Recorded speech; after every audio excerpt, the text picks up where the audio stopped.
10th English. SR Unit 5, Footprints Without Feet.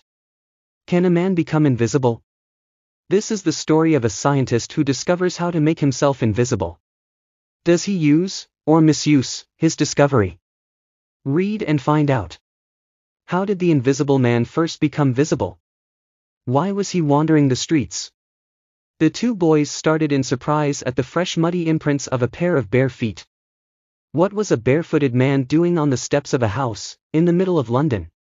And where was the man? As they gazed, a remarkable sight met their eyes. A fresh footmark appeared from nowhere.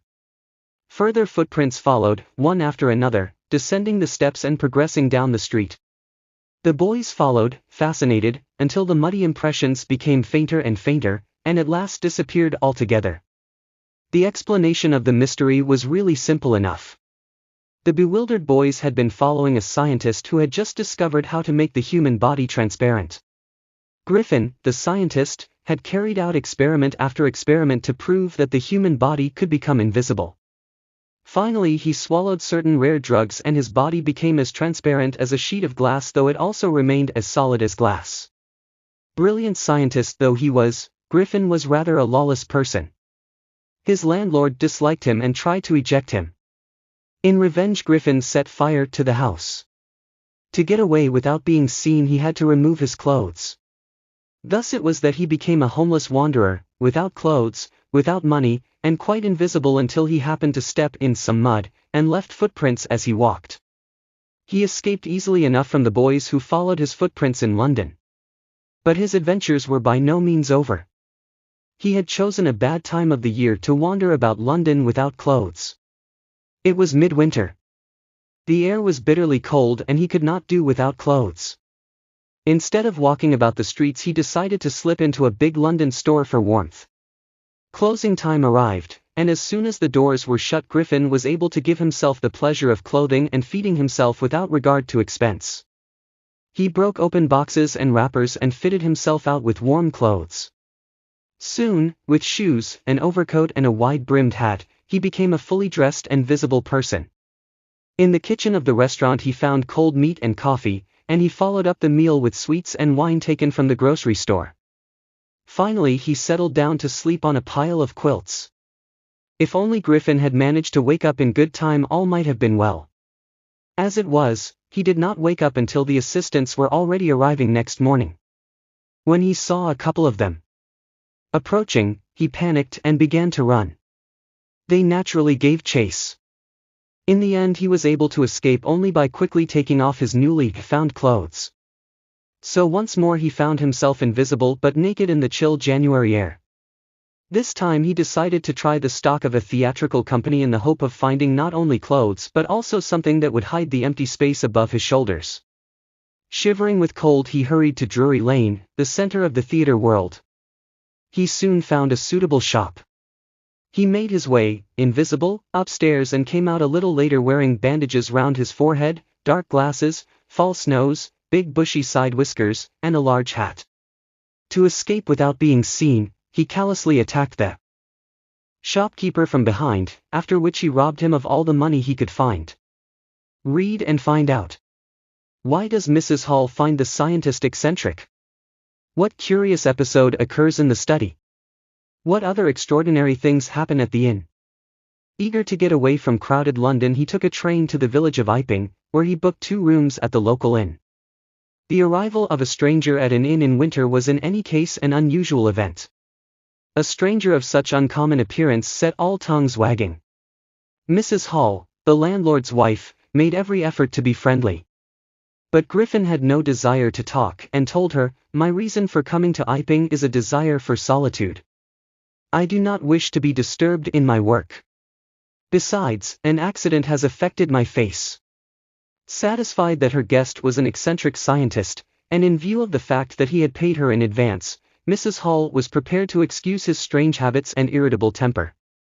But the stolen money did not last long, and presently Griffin had to admit that he had no more ready cash. He pretended, however, that he was expecting a check to arrive at any moment. Shortly afterwards a curious episode occurred.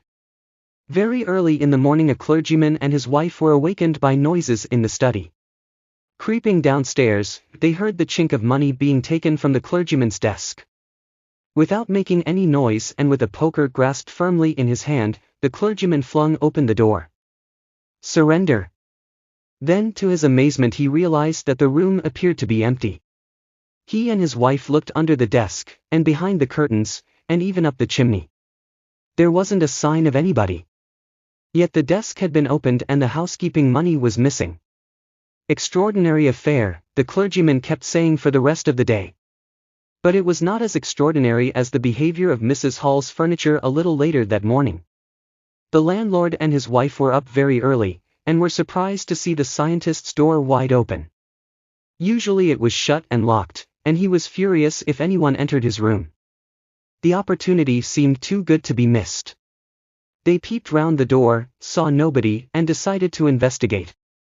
The bedclothes were cold, showing that the scientist must have been up for some time, and stranger still, the clothes and bandages that he always wore were lying about the room. All of a sudden Mrs. Hall heard a sniff close to her ear. A moment later the hat on the bedpost leapt up and dashed itself into her face. Then the bedroom chair became alive. Springing into the air it charged straight at her, legs foremost. As she and her husband turned away in terror, the extraordinary chair pushed them both out of the room and then appeared to slam and lock the door after them. Mrs. Hall almost fell down the stairs in hysterics. She was convinced that the room was haunted by spirits, and that the stranger had somehow caused these to enter into her furniture. "My poor mother used to sit in that chair," she moaned. "To think it should rise up against me now." The feeling among the neighbors was that the trouble was caused by witchcraft. But witchcraft or not, when news of the burglary at the clergyman's home became known, the strange scientist was strongly suspected of having had a hand in it. Suspicion grew even stronger when he suddenly produced some ready cash, though he had admitted not long before that he had no money. The village constable was secretly sent for. Instead of waiting for the constable, Mrs. Hall went to the scientist, who had somehow mysteriously appeared from his empty bedroom. "I want to know what you have been doing to my chair upstairs," she demanded. "And I want to know how it is you came out of an empty room and how you entered a locked room." The scientist was always quick-tempered, now he became furious. "You don't understand who or what I am," he shouted. "Very well, I'll show you." Suddenly he threw off bandages, whiskers, spectacles, and even nose. It took him only a minute to do this. The horrified people in the bar found themselves staring at a headless man. Mr. Jaffers, the constable, now arrived, and was quite surprised to find that he had to arrest a man without a head. But Jaffers was not easily prevented from doing his duty. If a magistrate's warrant ordered a person's arrest, then that person had to be arrested, with or without his head. There followed a remarkable scene as the policeman tried to get hold of a man who was becoming more and more invisible as he threw off one garment after another. Finally a shirt flew into the air, and the constable found himself struggling with someone he could not see at all. Some people tried to help him, but found themselves hit by blows that seemed to come from nowhere. In the end Jaffers was knocked unconscious as he made a last attempt to hold on to the unseen scientist. There were nervous, excited cries of "Hold him!" But this was easier said than done. Griffin had shaken himself free, and no one knew where to lay hands on him. H. G. Wells. K.N.R. English.